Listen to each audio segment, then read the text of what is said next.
রোজকার একঘেয়েমি কাটাতে আজকে একটু অন্যরকম ডিশ ট্রাই করলাম।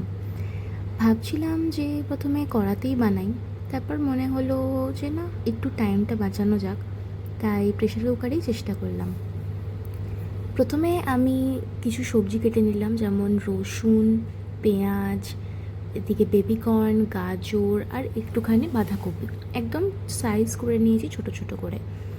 তারপর একটুখানি নুডলস আর কিছুটা ফ্রোজেন মোমো ছিল আমার কাছে, সেটাও নিয়ে নিয়েছি। দুটো একসাথে মিশিয়েই রান্না করব।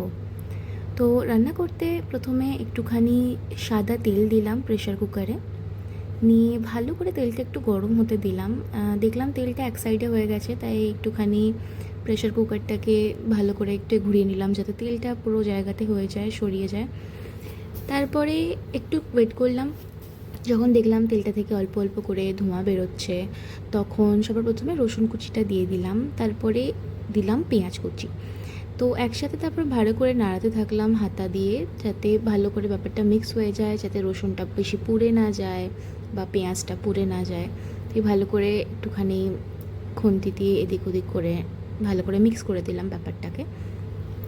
যখন দেখলাম যে তেলটা ভালোই গরম হয়ে গেছে আর পেঁয়াজটাও মোটামুটি ভালোই ফ্রাই হওয়ার মতো অবস্থায় চলে এসছে, মানে আমি বেশি ব্রাউন করতে চাইনি, ব্যাপারটাকে একটু নর্মাল রাখতে চেয়েছিলাম, কারণ আমি যে ডিশটা বানাচ্ছিলাম আমার মেন মোটো ছিল ওটাকে একটু সুপি বানানো। তো আমি ওই জন্য পেঁয়াজটাকে বেশি ফ্রাই বা বেশি ব্রাউন করতে চাইনি। তোমরা চাইলে করতে পারো। তারপরে আমি দিলাম গাজর, কারণ গাজরটা সবথেকে বেশি টাইম লাগে একটু ফ্রাই হতে, তাই আমি সবার ফার্স্টে গাজরটাই দিলাম। তারপরে আমি দিলাম বেবিকর্নের টুকরোগুলো। তো বেবিকর্নের টুকরোটা দিয়ে ভালো করে একটুখানি আবার মিক্স করে নিলাম, কারণ পেঁয়াজ আর রসুনটা একদমই নিচে চলে গেছিলো প্রেশার কুকারের, আর আমি হাই ফ্লেমে রান্না করছিলাম, তাই আমি চাইনি যে এগুলো পুড়ে যাক, কোনো কিছুই পুড়ে যাক, তাহলে একটা স্মোকি টাইপ ফ্লেভার চলে আসতো। তারপরে আমি দিয়েছি বাঁধাকপি, কারণ বাঁধাকপির টুকরোগুলোকে সবার লাস্টেই দিলাম, বাঁধাকপি থেকে যেহেতু জল ছাড়ে।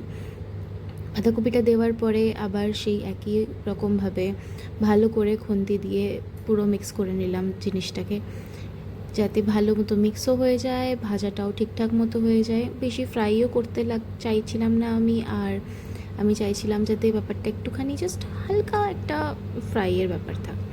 তারপরে দিয়ে দিলাম নুন, কারণ নুন দিলে ব্যাপারটা আরও বেশি মজে যাবে, সবজিগুলো একটু মজবে। এই জন্য প্রথমেই আমি দিয়ে দিলাম স্বাদ মতন নুন। তো আমি এখানে রক সল্ট ইউজ করেছি, তোমরা চাইলে নর্মাল সল্টও ইউজ করতে পারো, এরকম কোনো ব্যাপার নেই যে রক সল্ট ইউজ করতে হবে। আমি রক সল্ট ইউজ করি, তাই ওটাই আমার কাছে ছিল। তারপরে একটুখানি ফ্রাই হওয়ার জন্য ওয়েট করছিলাম, ততক্ষণে আমি একটুখানি গোটা গোলমরিচ একটুখানি ভালো মতো গুঁড়ো করে ওর মধ্যে দিয়ে দিলাম, যাতে একটুখানি স্বাদ আসে, একটুখানি ঝাল ঝাল হয়, কারণ আমি অন্য কোনো মশলাই আর ব্যবহার করব না। তারপরে সমস্ত নুন গোলমরিচটাকে ভালো করে একসাথে মিক্স করে নিলাম সবজির সাথে। তারপরে এবার আমি জল অ্যাড করব। তো আমি মোটামুটি জল অ্যাড করেছি 1.5 গ্লাস মতো, নিয়ে ভালো করে ব্যাপারটাকে মিক্স করে নিয়েছি। দেন তারপরে আমি ভাবলাম যে একটুখানি ভালো করে ব্যাপারটাকে ভালো করে মিক্স করে নিয়ে ভাবলাম যে আমি তারপরে নুডলসটা দিয়ে দিই। ঠিক আছে, এবার নুডলসটা দেওয়ার পরে নুডলসটাকে একটুখানি ভেঙে দিলাম যাতে জলের মধ্যে ডুবে যায় নুডলসগুলো। তারপরে আবার মিক্স করে আবার একইভাবে যে ফ্রোজেন মোমোগুলো আমার কাছে রাখা ছিল, ফ্রোজেন মোমোগুলো একটা একটা করে আমি ওর মধ্যে দিয়ে দিলাম। ওগুলো যাতে জলের মধ্যে ডুবে যায় সেটা দেখতে হবে, মানে জলের পরিমাণটা যেন সেরকম থাকে, যাতে মোমো আর নুডলস দুটোই ভালো মতো জলে ডুবে আর তাতেই ভালো মতো সেদ্ধ হবে। তারপরে আমি একটু সোয়া সস অ্যাড করেছি, কারণ একটুখানি টেস্টের জন্য, যাতে একটুখানি চাইনিজ ফ্লেভারটা আসে। তারপরে আমি প্রেশারটা বন্ধ করে দিয়েছি। তো মোস্টলি আমি 3টে সিটি লাগিয়েছি।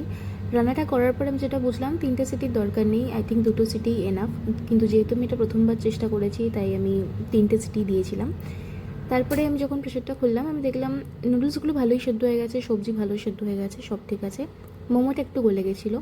লাস্টে একটু চিলি অয়েল দিলাম আমি ছড়িয়ে, কারণ অবভিয়াসলি আমি একটু স্পাইসি কিছু ক্রেভ করছিলাম। And this is the final result, and trust me, খেতে আমার খুবই ভালো লেগেছে। মোমোটা একটুখানি গলে গেছিলো, দ্যাটস অল। আদারওয়াইজ এত কম টাইমের মধ্যে এত কম এফের্টে আই জাস্ট লাভড ইট।